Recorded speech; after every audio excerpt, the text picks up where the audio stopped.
Brought to you by Techno Camon 30 series.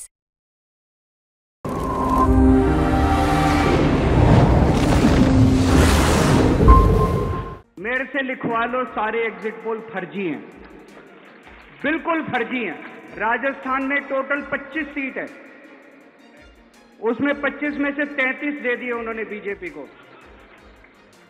ऊपर से आया होगा भाई बीजेपी को ज्यादा देने हैं। गिनती से 3 दिन पहले फर्जी एग्जिट पोल कराने की क्या जरूरत थी, ये समझने वाली बात है। एक छोरी ये चल रही है कि अगर इन्होंने कल ही कम सीट दिखा दी होती एग्जिट पोल वालों ने, इन दोनों के खिलाफ आरएसएस में और बीजेपी में कल ही बगावत शुरू हो जाती, 4 तारीख तक इंतजार ही नहीं होता। कल एग्जिट पोल आए हैं, मेरे से लिखवा लो, सारे एग्जिट पोल फर्जी हैं, बिल्कुल फर्जी हैं।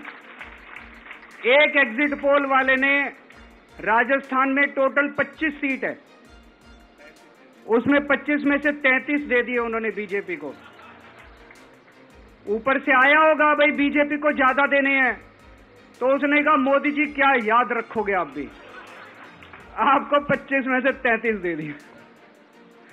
तो पूरा का पूरा फर्जी है, पूरा एग्जिट पोल फर्जी है। लेकिन असली मुद्दा ये है, इनको गिनती से 3 दिन पहले फर्जी एग्जिट पोल कराने की क्या जरूरत थी, ये समझने वाली बात है। मेरे को भी समझ नहीं आया, कई सारे लोगों की कई सारी बातें चल रही हैं। एक ये चल रहा है कि इन्होंने मशीनों का घोटाला कर दिया, लेकिन मैंने संदीप पाठक को भी बोला है और मैं सारे इंडिया गठबंधन की पार्टियों को बोलना चाहता हूं, अपने अपने काउंटिंग एजेंट को बोल दो, पूरी तरह से सतर्क रहे। आखिरी तक अगर हार भी रहे हैं तब भी उठ के ना आए। कई बार क्या होता है, 1 राउंड में, 2 राउंड में, 3 राउंड में हार गए तो उठ के चले जाते हैं। उठ के नहीं जाना, सबसे लास्ट में रैंडम जितने बूथ होते हैं, ईवीएम मशीन होती है, उसकी पर्चियां पड़ती हैं। उन पर्चियों में से 5% पर्चियां उठाई जाती हैं। उन 5% ईवीएम की मैचिंग वीवीपैट की स्लिप से कराई जाती है। वीवीपैट पे जो स्लिप है उसकी काउंटिंग होती है, जैसे बैलेट पेपर की काउंटिंग होती थी, और उसकी काउंटिंग और ईवीएम की चेकिंग होती है दोनों की। एक भी मशीन अगर मैच ना करे तो वहां चुनाव रद्द कर दिया जाता है।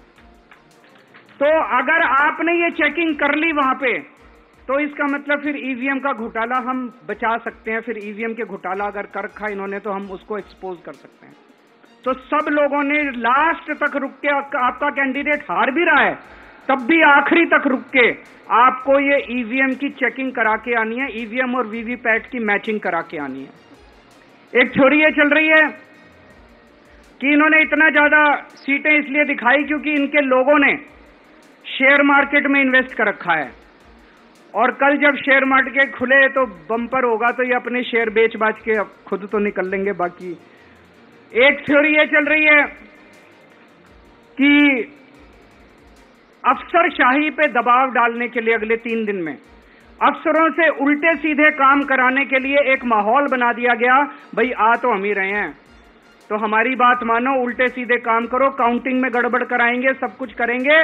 लेकिन फिर से मैं कह रहा हूं, अपने को, अपने काउंटिंग एजेंट, एआरओ, सब आरओ, सब लोगों को अपने को ट्रेन करके भेजना है और अपने को चौकन्ना रहना है। बाद में हम कहते रहे इन्होंने ये कर दिया, उसका कोई फायदा नहीं होगा, अभी अपने को चौकन्ना रहना है। एक छोरी ये चल रही है कि अगर इन्होंने कल ही कम सीट दिखा दी होती एग्जिट पोल वालों ने, तो हो सकता है कि इन दोनों के खिलाफ आरएसएस में और बीजेपी में कल ही बगावत शुरू हो जाती, 4 तारीख तक इंतजार ही नहीं होता, हो सकता है। तो कई सारी थ्योरी चल रही हैं, लेकिन अपने को सतर्क रहना है, चौकन्ना रहना है। मेरा अपना मानना है कि 4 तारीख को इनकी सरकार नहीं बन रही है।